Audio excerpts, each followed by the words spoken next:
Rodolfo Fierro, el soldado más aguerrido entre las filas de Pancho Villa, apodado como el Carnicero, leal y valiente, violento y desalmado. La Revolución Mexicana ha sido uno de los episodios más álgidos de la historia de nuestro país. Durante su desarrollo aparecieron distintos líderes y caudillos que fueron definiendo la historia moderna de nuestro país. Sin embargo, algunos personajes con relevancia histórica no figuraron de la misma forma, en gran medida por su personalidad.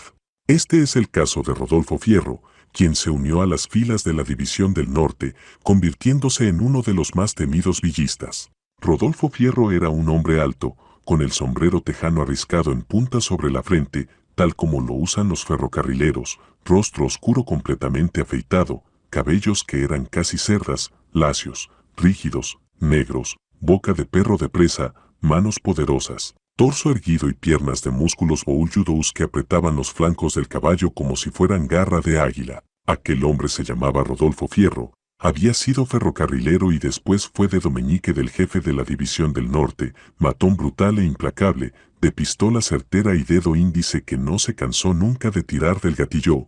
Fierro nació en 1880 en El Fuerte, Sinaloa. Abandonado al nacer, fue adoptado por una familia que lo educó hasta que comenzó a trabajar en su adolescencia. Como obrero, estuvo presente durante la huelga de Cananea, uno de los grandes antecedentes de la Revolución Mexicana. Se casó, pero su esposa murió durante el alumbramiento de un bebé.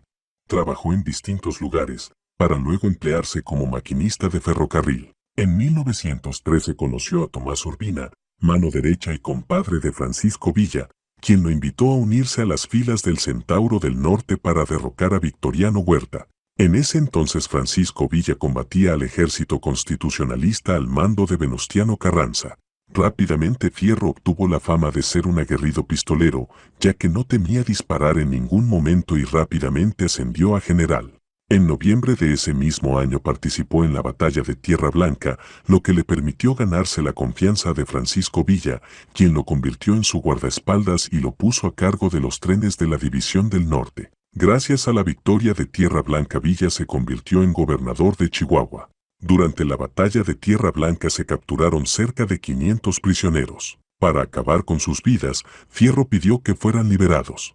Cuando los soldados huertistas y de Orozco intentaron huir desarmados, Fierro se encargó de cazarlos, generando un número considerable de muertos. Patrick Oji comenta que Fierro era una bestia hermosa, de maneras y gestos civilizados, de timbre suave que rehúye tonos altisonantes. Yo solo sé que este hombre, con su mirada errante y su mano fría, es el mal. Desde entonces, Rodolfo Fierro se convirtió en un leal compañero de Pancho Villa. Cuando Victoriano Huerta fue derrocado, acompañó a Villa a la Convención de Aguascalientes. Ahí se desconoció el gobierno de Venustiano Carranza y se nombró a Eulalio Gutiérrez.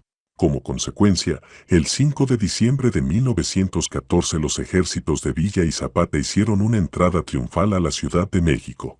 Fierro aparece en la histórica fotografía de Villa y Zapata en Palacio Nacional. Para entonces Rodolfo Fierro ya poseía la fama de guerrero sanguinario, sus enemigos lo apodaban el Carnicero. Su principal actividad era la de recaudar fondos para el ejército de Villa, para ello aplicaba la extorsión a ricos hacendados. De acuerdo con el escritor John Reed, en 15 días Fierro asesinó a 15 personas. También era sabido que abusó sexualmente de varias mujeres durante sus misiones militares. De acuerdo con el Magazine de Policía de 1965, Fierro asesinó al inglés William Benton, dueño de la hacienda de Santa Gertrudis, ya que había protegido a soldados huertistas. Aunque se esperaba un fusilamiento oficial, Fierro se adelantó y lo asesinó de un tiro en la nuca. Otro de los episodios más controvertidos de su vida fue el asesinato de Tomás Urbina, su mentor dentro de la Revolución Mexicana. Francisco Villa había descubierto que Urbina recibió dinero para entregar la batalla de El Ébano, pero lo perdonó y dejó ir al hospital para curarse una herida de bala. Rodolfo Fierro lo alcanzó, le preguntó cuánto dinero le habían dado por traicionar a Villa y le disparó. Una de las características más conocidas de Fierro era su alcoholismo. La mayoría de sus crímenes los realizó en estado de ebriedad. Pese a ello, jamás realizó actos de indiscreción o desleales para con Villa. La noche del 13 de octubre de 1915, Fierro se atrevió a cruzar la Laguna del Mormón, en Nuevo Casas Grandes, Chihuahua. La laguna estaba congelada y tenía 5 metros de profundidad. A mitad del camino, la yegua se sumergió en el agua helada y el jinete tuvo que regresar nadando a la orilla. Entre risas pidió ayuda para montar e intentar de nuevo. De ese segundo intento ya no saldría con vida. En el relato Oro, Caballo y Hombre, Rafael Muñoz narra que Rodolfo Fierro se hundió en el agua pantanosa a causa de su ambición, ya que iba cargado de pesado oro. Sin embargo, esto era improbable, ya que la División del Norte no atravesaba uno de sus mejores momentos y se había replegado al norte en busca de abastecerse de armas tras significativas derrotas en el sur del país.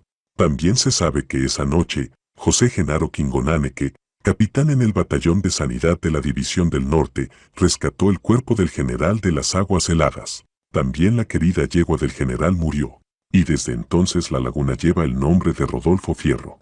La audacia inútil y el capricho de cruzar por en medio una laguna congelada, en vez de rodearla, retrata el carácter de este temerario guerrero, que en sus incursiones como mano de derecha de Francisco Villa demostraba no tener temor a la muerte, ni a la propia ni a la ajena. Ese fue el final del carnicero de Pancho Villa. No olvides dar like, compartir y comentar. Gracias.